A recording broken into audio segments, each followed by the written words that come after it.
Good afternoon, and thank you for joining me on Delicious by Deb.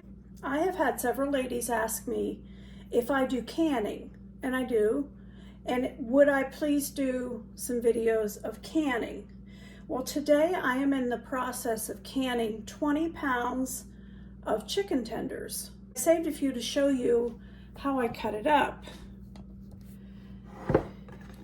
Now the chicken tenders have this little gristly white piece in there, and I like to get that out if possible.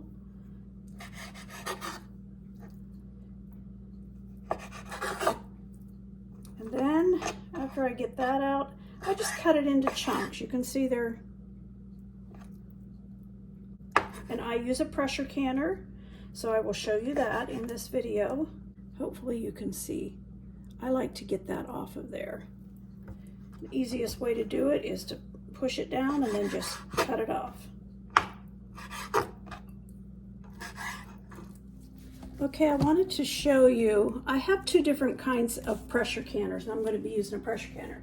This one has a gauge. You watch the gauge go up. And chicken is to be done at 10 pounds pressure. So I have to watch the gauge on this one. It's a little bit trickier to use on a flat top stove like I have. It's actually easier on a gas stove because when you turn the heat down on a gas stove, it goes down. These take a little bit longer, so you have to watch it, but it's not hard to do. And they have to pressure can for 75 minutes once they get up to pressure. The other kind of canner that I have is this one, and it has a little gauge that goes on top that's marked in pounds. So I will put it on here at 10 pounds, and when it gets up to pressure, it starts to jiggle. Chicken without bones, which is what ours is, 75 minutes for pints at 10 pounds pressure. So that's what we're gonna do. I have a jar filler, and I wanna leave a little space at the top. I do not put any liquid or broth in this. Chicken will make its own broth as it cooks. Okay, I put a half of a teaspoon of salt into each jar, and I use this pickling and canning salt. It just helps it to keep its color a little better, but other than that, you can use regular table salt, and I have before. So I put a half a teaspoon on the top of each one of these. I put a half of a teaspoon of my Herbs de Provence. You could use any kind of herbs, or you don't have to use any. You could use other seasonings. You could use onion, garlic, whatever. But I just put a half of a teaspoon of my Herbs de Provence in. And I was taught by my mother to always keep a sink full of hot dishwater. And if you're canning, put a little bleach in it. So I have taken my dishcloth. It has had the water with the bleach in it, and I'm just going to wipe off the rim of every one of these jars just to make sure there's nothing. All right, the next thing I'm going to do, and you don't have to do it, some people don't do this, but this is the way my mother taught me. I have jar lids in here in water, just in plain water, and I put it on the burner and bring them to a boil so they're nice and hot so the rubber adheres to the jar. Okay, these jar lids are nice and, excuse me, nice and hot. They came to a boil. So I'm going to carefully put them on the jars. And then I have my, whoops.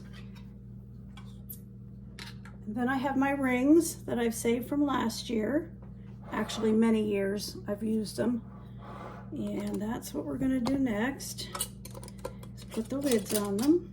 And you don't want them real tight, but you want them tight enough they're not going to leak out, but not like so tight that you can't get them off later. As you can see, this canner and all the canners have this rack in them, so the jars are not sitting right down on the bottom. 2 quarts of water goes into here. That's all you need. You don't have to cover the jars. Then the jars go in. Doesn't matter if they're touching or if they're not. So there's all 9 jars.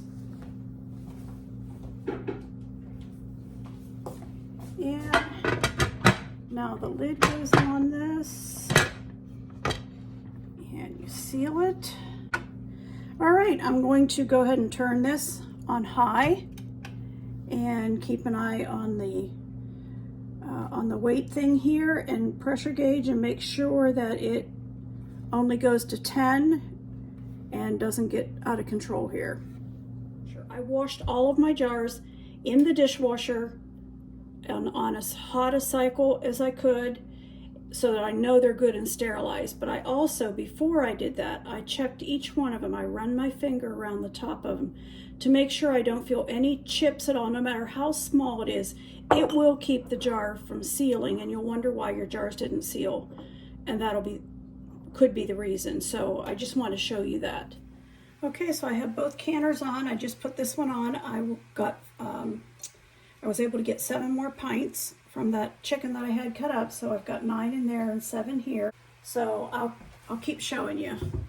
As you can see, this gauge is starting to go up, so I'm going to be watching it because I only want it to go up to 10.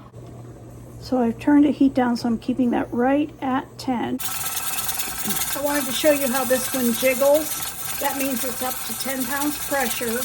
I've turned it down a little bit, just turn it down a little bit at a time. Pretty soon it'll stop.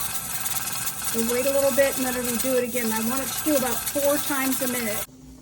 Okay, the gauge on this one is down to 0. I took it off the heat, moved it over here so I could get to it. I can't lift them anymore with everything in them because of my back surgery, but I kind of scooted them around and that worked. And then I took this off to let out any last little bit of steam that was in there.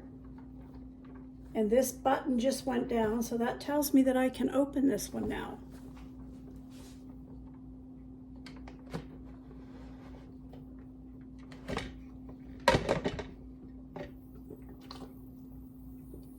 Jar holders that I can put around the top of the jar and lift them out. And I just like to put them on a towel on my counter. They're so hot I don't want to just put them right on the counter. But you can see they've made their own juice. Check and see if it's, all I have to do to know if the pressure is out of it is push this. Okay, there's no steam coming out. You would hear it sputtering if there was. So this one's open, ready to open also.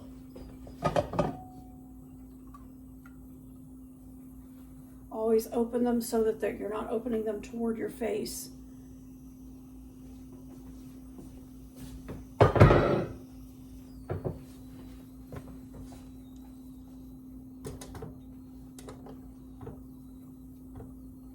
Now they will start sealing, and that little button in the middle will go down. You'll hear them pop when they seal. Cool. I will let them sit here till tomorrow, and when they're cool enough, I'll take the rings, just the rings off, and wash them, and then I'll wash the jars off before we take them to the basement. I'll also put the year on the top of